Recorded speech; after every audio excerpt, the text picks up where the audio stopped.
নমস্কার বন্ধুরা, আমার নাম রণজিৎ বিশ্বাস। আপনারা দেখছেন আমার চ্যানেল রণজিৎ বিশ্বাস আর্ট। আজকে আমি আরেকটি নতুন ওয়াটার কালার টিউটোরিয়াল নিয়ে আপনাদের সামনে উপস্থিত হয়েছি। আজকে আমি যে ওয়াটার কালারটা করাবো সেটা একটা ল্যান্ডস্কেপের উপরে ওয়াটার কালারটা করাচ্ছি। তো ল্যান্ডস্কেপে আমি ওয়াটার কালারটা কি করে করছি বা কি কি কালার ইউজ করছি পুরোটাই আজকে আমি শেখাবো। আর আজকে আমি একটুখানি যদি মানে ওয়েদারটা মেঘলা হয় তো সেটার কালার প্যালেট কি হতে পারে, কিভাবে কালার নেবেন বা কিভাবে কালারটা করবেন সেই টেকনিক্যাল ব্যাপারগুলো শেখাবো। এবং কালারটা কি কি নিচ্ছি, যদি মেঘলা ওয়েদার হয় সেখানে কালার প্যালেটটা কি কি কালার হতে পারে বা কি কি কালার থাকতে পারে বা কি কি কালার আপনি ব্যবহার করতে পারেন সেটাও কিন্তু আজকে আমি বলবো। তাহলে ভিডিওটা দেখতে হবে, স্কিপ করবেন না, স্কিপ করলে কিন্তু কিছু শিখতে পারবেন না।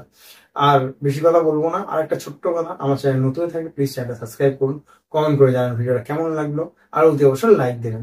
তাহলে চলুন ভিডিওটা শুরু করা যাক। সবার প্রথমে আমি ড্রয়িংটা করব। ড্রয়িংটা মন দিয়ে দেখুন কীভাবে ড্রয়িংটা করছি, তারপর আমি কালারটা শুরু করব। ঠিক আছে, আগে লাইন ড্রয়িংটা করে নিচ্ছি। লাইন ড্রয়িংটা করে নেওয়ার পরে পুরো ড্রয়িংটা আমি করব। আর একটা ব্যাপার বলে দিচ্ছি, লাইন ড্রয়িংটা কিন্তু খুব ইম্পর্টেন্ট। ঠিক আছে, ঠিকঠাক করে ড্রয়িংটা করবেন। ড্রয়িংটা না যদি ঠিক হয়ে থাকে তাহলে কিন্তু আপনার কালার করার সময় কিন্তু একটু অসুবিধা হতে পারে, একটু না অনেকটাই অসুবিধা হবে। তাই এর জন্যই বলছি ড্রয়িংটাকে ঠিকঠাক করুন, তারপরে কালার করুন। ড্রয়িংটা পুরো কমপ্লিট করুন, ঠিকঠাক করে মেজারমেন্ট করে ড্রয়িংটা করুন, তারপরে আপনি কালারটা স্টার্ট করবেন। তাহলে আপনার কাজটা ভালো হবে এবং আপনার সুবিধাও হবে। তো এবার আমার ড্রয়িংটা কমপ্লিট, আমি কালার শুরু করছি। কালার আমি আকাশ থেকে শুরু করব। কালার যেগুলো আমি নিচ্ছি মানে এই একটা ডাল ওয়েদার বা আপনার একটা মেঘলা ওয়েদার করার জন্য, সেটা আমি নিচ্ছি হচ্ছে আপনার আল্টিমেট ব্লু আর ব্রাউন শাইনা মিক্স করে করব। আর একটু ক্রিমসান লেক নেবো। কালারটা আমি কীভাবে করছি টেকনিক্যাল ব্যাপারটা কিন্তু মন দিয়ে দেখুন, না দেখলে কিন্তু শিখবেন না। আর একটা কথা আমি বলে দিই, ওয়াটার কালার করতে গেলে কিন্তু ধৈর্য রাখতে হবে, তাড়াহুড়ো করবেন না। তাড়াহুড়ো করলে কিন্তু ওয়াটার কালার হবে না। ঠিক আছে, এই জন্য ধৈর্য রেখে সময় দিয়ে ওয়াটার কালারটা করুন। সময় মানে হচ্ছে রং দিয়ে বসে থাকবেন এটা না, মানে ধীরে সুস্থে কালার দেবেন, বুঝবেন যে কোথায় কালারটা দিচ্ছি, টোনটা দিলে ঠিক হবে নাকি, এই ব্যাপারটা আমি বলছি। দেখেছেন কালারটা দেওয়ার পরে আমি কী করলাম, খাতাটা উঁচু করে নিলাম। তাহলে কী হলো, কালারটা নিচের দিকে গড়িয়ে গড়িয়ে আসবে। আমি যেহেতু আকাশে একটু বললাম মেঘলা করব, তাই জন্যই দেখেছেন মেঘলার কালারটা আমি কীভাবে করলাম আকাশটা। আর এই যে আকাশে যে মেঘলা ব্যাপারটা হলো, মানে মেঘলা যে করছি তার সঙ্গে যে নেচারের কালারটা মানে যা যা তার সঙ্গে যুক্ত আছে এই ছবিটার সঙ্গে, সব কালারগুলোই কিন্তু একটা ডাল হয়ে যাবে। ডাল মিন্স একটু ব্রাইট না, কিন্তু অফে হবে। অফ মিন্স কেমন কালার হবে, এখানে ইউজ হবে স্যাপ গ্রিন ইউজ করছি আমি, অকার ইউজ করছি আমি, আল্টিমেট ব্লু ইউজ করছি আমি, ক্রিমসান লেক ইউজ করছি আমি। ঠিক আছে, ব্রাউন শাইনা ইউজ করছি, ভার্মিলিয়ন রেড ইউজ করব, অল্প গম্বোজিগুলো ইউজ করব। এই কালারগুলো কিন্তু আমি এই কাজটাতে ইউজ করব। ঠিক আছে, কালারগুলো এই যে এখন যে কালারটা আমি করছি, এটা কী করলাম, স্যাপ গ্রিনের সঙ্গে কী মেশালাম, স্যাপ গ্রিনের সঙ্গে ভার্মিলিয়ন রেড মিশিয়েছি আমি। দেখেছেন, এটা কিন্তু দূরের যে ঝোপটা আছে সেই কালারটা আমি করছি। এই ঝোপটা কমপ্লিট করার পর আমি কী করব, তারপর নিচের যে জমিটা আছে সেটা করব, তারপরে জলটা করব। তো প্রত্যেকটা কাজ স্টেপ বাই স্টেপ করবেন। হ্যাঁ, পুরো একবারে সব রং দেবেন না, তাহলে কিন্তু ছবিটা খারাপ হয়ে যেতে পারে। ধৈর্য সহকারে কিন্তু রংটা করবেন। ধৈর্য সহকারে বলতে কেমন, এই যে ধরুন আমি যে ঝোপটা করছি তার সঙ্গে জমিটা আমি করছি, দেখতে পাচ্ছেন তো। এই জমি করার পর আমি জলটা করব, লেয়ার টু লেয়ার আমি নামবো। এমন কোনো জায়গায় আমি রং দেবো না সেখানে গিয়ে মিশে যাবে বা ঘরটা খারাপ হয়ে যাবে, এই ভুলটা যেন না হয়। ঠিক আছে, বা ছবিটা খুবই বাজে না হয়ে যায়। প্রত্যেকটা জিনিস মাথায় কিন্তু করতে হবে। এই জমিটা করলাম, জমিটা করার পর আমি যে জলের জায়গাটা সেখানে আমি শুধু জল দিচ্ছি, দিয়ে ঠিক আলটিমেটটা ওই যে রঙটা ছিল জমির যে রঙটা ছিল তার সঙ্গে জাস্ট আমি টেনে দিলাম বা মিশিয়ে নামিয়ে নিয়ে আসলাম। দেখুন এবার রিফ্লেকশনটা দেখুন, ওই জমির রিফ্লেকশনটা কিন্তু চলে আসলো। বুঝতে পেরেছেন কীভাবে করলাম? ভালো করে দেখুন, কিন্তু স্কিপ না করে কিন্তু ভালো করে দেখুন, শিখুন, বুঝুন। কোনো জায়গায় অসুবিধা হলে অতি অবশ্যই কমেন্ট করুন, আমি বলেছি আপনাদের হেল্প করে দেবো। তো শুধু ভিডিওটা আমার দেখলে হবে না, আপনাদের কিন্তু প্র্যাকটিসও করতে হবে। যদি প্র্যাকটিস না করেন তাহলে কিন্তু ওয়াটার কালার ইমপ্রুভ করা খুব কঠিন। এটা কিন্তু আপনাদের বুঝতে হবে। ওয়াটার কালার করবো, ওয়াটার কালার দেখতে ভালো লাগছে, বা সবাই কত ভালো ওয়াটার কালার করছে, আমার দ্বারা ওয়াটার কালার হবে না, এই যে ব্যাপারগুলো আপনারা ভাবেন। তারপর অনেক টিউটোরিয়াল ভিডিও দেখেন, তারপরেও ওয়াটার কালারটা ঠিকঠাক করতে পারেন না, কারণ একটাই, প্র্যাকটিসটা আপনি ঠিক করে করছেন না। এটা কিন্তু আপনাকে মানতেই হবে। আপনি যদি প্র্যাকটিস ঠিকঠাক করেন আপনার কিন্তু ওয়াটার কালার ইমপ্রুভ হবেই। আমার এতগুলো কথা বলার মানে একটাই, আপনারা প্র্যাকটিস করুন, তাহলে কিন্তু ভালোভাবে ওয়াটার কালারটা শিখতে পারবেন। আচ্ছা, আরেকটা কথা বলে দিই, আমি যেই পেপারটাকে ব্যবহার করেছি ভালো 200 থেকে 250 জিএসএমের একটা ভালো পেপার ইউজ করছি। তুলি আমি যেটা ব্যবহার করছি 12 নম্বর, 10 নম্বর আর 6 নম্বরটা, এই তুলিগুলো কিন্তু আমি ব্যবহার করছি। আর একটা কথা বলি, প্রথম তো পারবেন না আপনি একটা তুলিতে কাজ করতে। এর জন্য না চেষ্টা করবেন 2-3টে তুলি দিয়ে ইউজ করুন। যখন হাতটা একটু ভালোভাবে প্র্যাকটিস হয়ে যায় বা আপনার আয়ত্তে তুলিটা চলে আসবে, তখন আপনি একটা তুলি দিয়ে ওয়াটার কালার করতে পারেন, ঠিক আছে? এতে আপনার কনফিডেন্সটা বেশি বাড়বে। আগেই কিন্তু একটা তুলি দিয়ে ওয়াটার কালার করতে যাবেন না, বলে দিলাম। প্রথমে যেই ধরুন যেখানে একটু বড় জায়গা, সেখানে আপনি 12 নম্বর তুলি নিন, বা যেখানে খুব সরু জায়গা আপনি বড় তুলি দিতে পারবেন না হয়তো, তখন সরু তুলিটা নিন, ঠিক আছে? এইভাবে কিন্তু তুলিটা ব্যবহার করুন। এরপরে যখন তুলি আপনার আয়ত্তে এসে যাবে, তখন আপনি মোটামুটি ওটা দিয়েই পুরো ছবিটা করার চেষ্টা করুন। দেখবেন আপনার তুলির গ্রিপটা অনেক আগের থেকে বেটার হয়ে যাবে, ঠিক আছে?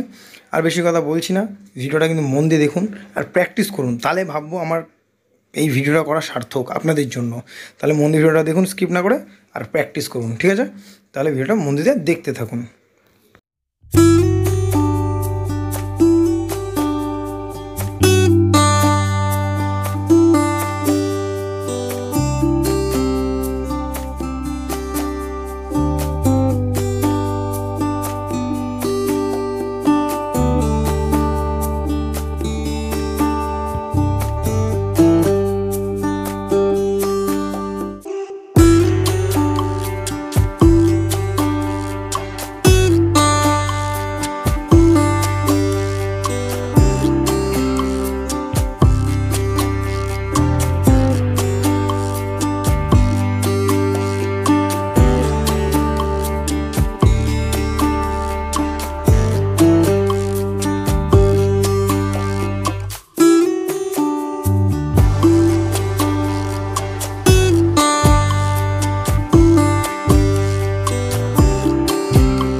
এত ধৈর্য সহকারে ভিডিওটা দেখার জন্য আপনাদের অসংখ্য অসংখ্য ধন্যবাদ। প্লিজ চ্যানেলটা সাবস্ক্রাইব করুন, কমেন্ট করে জানাবেন ভিডিওটা কেমন লাগলো, আর অতি অবশ্যই লাইক দেবেন।